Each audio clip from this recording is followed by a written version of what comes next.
Buenas dias mga kagolden. Niya nag-travel ta mga kagolden kauban sa atong anak na motor. Ang atong isakyan mga kagolden niya.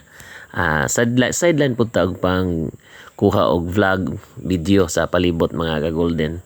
So, i-share ko lang ni og naay makahibaw ani og asa ning lugar kasamtangang nag-travel mi, pero as you will follow me in this video makibaw ninyo ning unsa ni.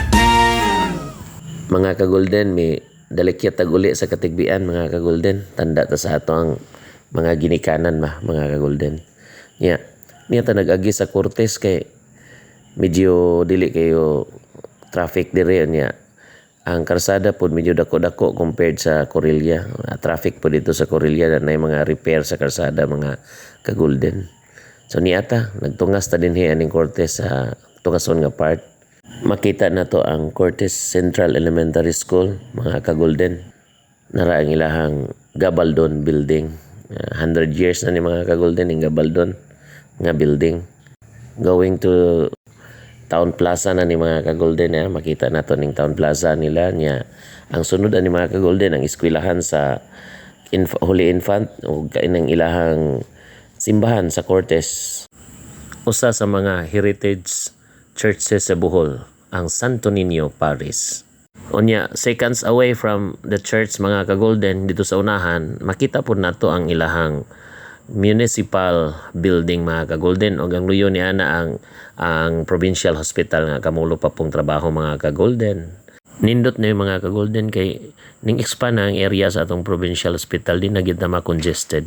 Unya, may dalikyat gyud tag hunong diri mga kagolden kay nindot kayo ang view nya maayo pong tempo. May hunong ta kariyo ani niata sa napagyapon ta sa ibabaw sa hill sa Cortes mga kagolden.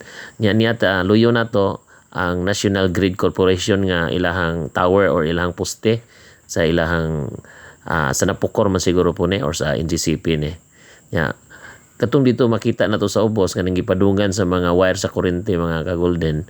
Kuha na busaw maribuhok na or ato na sa maribuhok nga part nya atong duolo na unya ako sa ipakita diri sa Picas side mga kagolden, diri sa karsada before ta mo labang ipakita po nako ning kani si akong kauban si Liza Mika. Kami ang taong duha may nagkuyong mga kagolden na labang na ta mga kagolden.